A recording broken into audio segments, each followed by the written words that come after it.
মেয়ে হিসেবে না, দেশের একজন নাগরিক হিসেবে দেশ এবং দলের নীতি নির্ধারণ মহলে আমার উপরে যে আস্থাটা রেখেছে, এই আস্থাটাকে যেন আমি তাদের সেই সম্মানটা রাখতে পারি এবং সেই কারণে আমি দেশ গড়ার কাজে আমার আস্থা থেকে শুরু হলো আমার পথ চলা। এবং আমি ধানের শীষকে জয়যুক্ত করে নাটোর 1 লালপুর বাগাতিপুর আসনকে ধানের শীষকে জয়যুক্ত করে এবং দেশ গড়ার কাজে আমি আমার সমগ্র জীবনটাকে এখানে আমি উৎসর্গ করে দেওয়ার জন্য আজকে আমি আমার পথ চলা শুরু করেছি। আমার বাবার কবর জিয়ারত করে আমি আমার নির্বাচনী প্রচারণা শুরু করবো ইনশাআল্লাহ। এবং দেশে সামগ্রিকভাবে সকল মানুষের জীবনমান উন্নয়নের জন্য আমি কাজ করবো। নারী, পুরুষ, যুবক, শিশু সকলের নির্বিশেষে সকলের জীবনমান উন্নয়নের জন্য কাজ করবো ইনশাআল্লাহ। কথা উনি আমার বড় ভাই, ভাই না।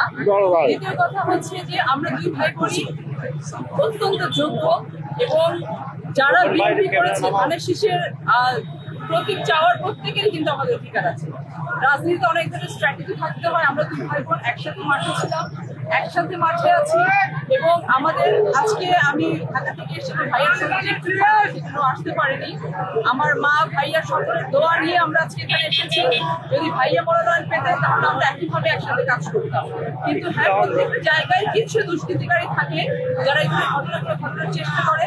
সেখানে বিদ্যুৎ এরকম কোনো কিছু না। তবে আমি কালকে শুনেছি একটা অপ্রীতিকর ঘটনা ঘটেছে, সম্ভবত আমাদের কোনো ছেলের গায়ে হাত দেওয়া হয়েছে। আমি ইমিডিয়েটলি তখন আইন শৃঙ্খলা রক্ষাকারী বাহিনীকে বলেছি অন্যায়কারী যেই হোক না কেন মামলা করা হবে এবং তাদের বিরুদ্ধে আইনানুগ ব্যবস্থা গ্রহণ করা হবে, সেখানে কোনো ধরনের ছাড় নেই।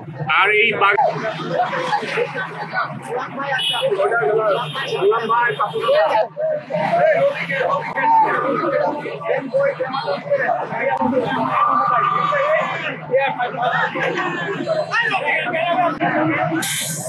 I don't